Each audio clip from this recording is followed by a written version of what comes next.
What's going on, guys? Welcome back to another play and analysis video. Today, let's look at the 8th-seeded Toronto Maple Leafs versus the 9th-seeded Columbus Blue Jackets. Please don't forget, this is just my opinion, and also keep in mind that none of this is set in stone. Who knows if this playoffs is even going to happen with everything that's going on in the world. Stuff might change, some players might not even play, so this is just a video assuming that every single player on the roster that is healthy plays in the play-in series. Without further ado, let's get started. Now let's take a look at how these teams got here. I usually look at the team with the higher points first, but since both these teams have 81 points and 70 games played, let's look at the Leafs first because they have more regulation or overtime wins. This season, the Leafs had 36 wins, 25 losses, and 9 overtime or shootout losses, good for 81 points and third in the Atlantic Division. In their last 10, they went 5-4-1, and their last streak was 1 win. Now let's take a look at the Blue Jackets. They also played 70 games and had 81 points, and they had 33 wins, 22 losses, 15 overtime or shootout losses, and they got 5th in the Metro Division. Their last 10, they went 3-4-3 and a 1-win streak. Like I've said in my other videos, I'm not putting much weight into the last 10 because at the time of this recording, these games were 3 months ago, and by the time the playoffs start, these games will be around 4 months in the past. Now let's take a look at how these two teams played against each other in the regular season. Both these matches were way back in October, and the Maple Leafs won the first one 4-1, and the Blue Jackets won the second meeting 4-3 in an overtime win. Like I've said in all my play and analysis videos, I'm not putting much weight into the regular season matchups when trying to predict a winner. You shouldn't do it anyway, even without a strange season like we've had, but you especially shouldn't do it this season. I just think it's a fun thing to look at in these videos. Next part of the video, we look at each team's offense, defense, special teams, and goaltending, and I tell you who I think has the advantage in each of those categories. Up first, let's look at the Toronto Maple Leafs offense. Leading the team is Austin Matthews, which should come as no surprise to anyone considering he scored 47 goals, 33 assists, and that was good for the team leading 80 points. Next is Mitch Marner at 67 points and 59 games played, and third is Tavares at 60 points and 63 games played. None of these should come as any surprise considering they all get paid more than $10 million every single season. There's not much I need to say about this offense. They're one of the best offenses in the entire league. They score a crazy 3.4 goals per game. Anytime you watch the game, it's always back and forth. They have a lot of high speed, a lot of young players that carry this team, and it's going to be a fun offense to watch in this play-in series. Now let's take a look at the Blue Jackets, and you immediately notice this offense is not nearly as star-studded. They took a step back this season. Obviously, that's going to happen when you lose a superstar like Artemi Panarin. But either way, their leading scorer is Pierre-Luc Dubois, 49 points, 70 games played. Second for them was Gustav Nyquist, 42 points and 70 games played. And third was defender Zach Werenski, 41 points and 63 games played. The Blue Jackets are much more known for the defensive play this season, which means I got to give the offensive advantage to the Toronto Maple Leafs. This was a really easy decision. When you look at the points scored for each team, when you look at goals per game, the Leafs are in the top 5 in the league and the Blue Jackets are in the bottom 5 in the league. Speaking of the Blue Jackets defense, let's take a look at their defense first. The two big names are obviously going to be Zach Werenski, who's a beast at putting up points, and Seth Jones, who's going to be the best defender in this entire series. On the bottom it says he's on the IR, and I get these pictures from dailyfaceoff.com. But this was 3 months ago when the season ended, and all 3 of those guys on the bottom are defenders, and they will all be back, which is going to help them because they've been really hurt this season. If you go to Daily Faceoff, which I've been doing for all these videos, and look at the bottom of each team, it'll show how many injuries they have. And it blew my mind when I saw the Columbus Blue Jackets had 8 players that were hurt. That was just absolutely insane. Up next, let's look at the Leafs. Big names, obviously Morgan Rielly, Tyson Barrie, and Jake Muzzin. Tyson Barrie has been kind of a disappointment this season. He hasn't played like he did in Colorado.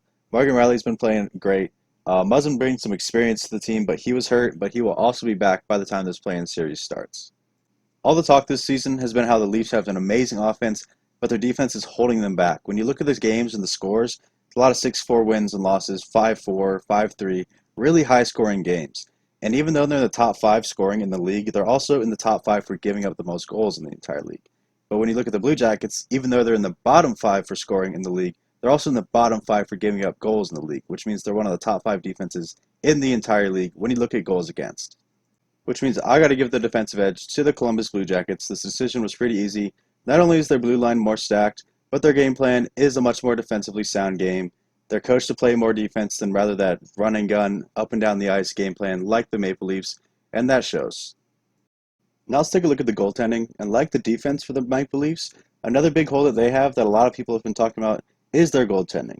Freddie Anderson is obviously they're going to be their starter in this play-in series. He has 52 games played. He went 29, 13, and 7. He had a .909 save percent and a .285 goals against average. Early in the season, the backup was Michael Hutchison, But later they traded for Jack Campbell, who's been playing pretty decently since they got him. A 915 save percent and a 263 goals against average, and he has a 3-2-1 record. While Freddie is going to be their starter, and his numbers really haven't been terrible, these aren't the kind of numbers you're looking for in a starter going into the playoff series. He's not bad or mediocre by any means. I would say he's just been average. And an average goaltender with a bad defense is not a good thing you want to have going into a play-in series. Now let's take a look at the Blue Jackets goaltending. Honestly, I'm not sure who's going to be their starter. It's kind of been goalie by committee in Columbus this season. They both played similar amounts of games, with Korpisalo playing 37 and Elvis playing 33 games. But Elvis has the better numbers, so if I had to pick and I was on the Blue Jackets coaching staff, I would pick Elvis. His numbers were a 923 save percent and a 235 goals against average. He went 13, 9, and 8. Korpisalo had a 911 save percent, a 260 goals against average, and he went 19, 12, and 5. So really, you can't go wrong because they're both solid goalies, but I would have to go with Elvis because his numbers are just a little bit better. This one had to go to the Blue Jackets. Both the Blue Jackets goalies' numbers are better than Freddie's, and I am keeping in mind that Freddie has a much worse defense in front of him, so he's going to have worse stats. But either way, you also have to keep in mind that the Blue Jackets are playing a lot of close games because they're just not getting a lot of scoring. So with these goaltenders getting a lot of close games experience, I think they're going to have more of a goaltending advantage in this play-in series. Now let's take a look at the special teams for both of these teams. Up first is Toronto, who have the 6th best power play in the league, and that should come as a surprise to no one with how good their offense is. 23.1%, they've scored 45 goals on 195 opportunities. For the penalty kill, it hasn't been nearly as good, and that's also not a surprise with how bad their defense is. 21st in the league at 77.7%, they've let in 43 goals on 193 opportunities. Now let's look at the Blue Jackets, and it's no surprise that these rankings are kind of flipped when you look at the Maple Leafs. One of the worst power plays in the entire league, and that goes along with having one of the worst offenses in the entire league. They've only scored 31 goals in 189 opportunities, 16.4%. That's pretty bad. The penalty kill, a little bit better, not top 10, but they're 12th. They've allowed 31 goals in 169 opportunities, and they've killed 81.7% of the penalties. The special teams advantage has to go to Toronto. Even though their penalty kill is only 21st in the league, they have the 6th best power play in the league. And the Blue Jackets don't even have a top 10 in either of the stats, and they have one of the worst power plays in the entire league. So this decision was pretty easy. Now for the part you've all been waiting for, my prediction on who I think is going to win and in how many games.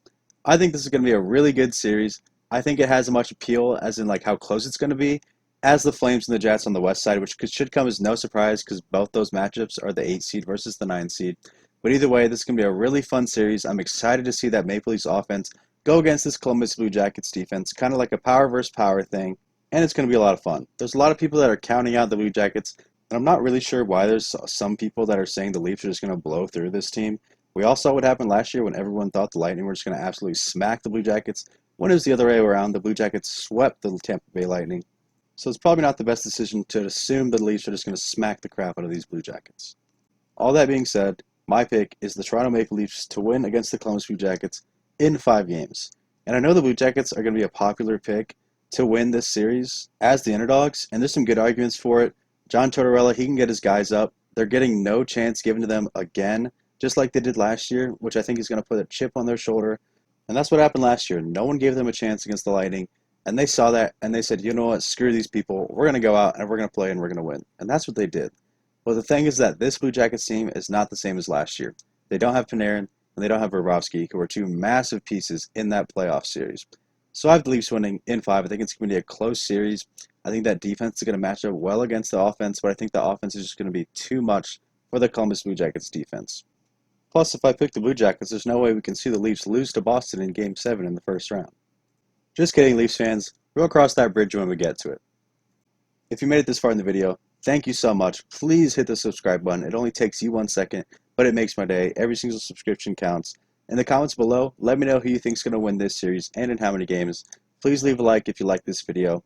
And don't forget, I'm going to be doing a play-in analysis video for every single play-in series, as well as every single playoff series, all the way up to the Stanley Cup final. Again, please like, comment, subscribe, and have a good day.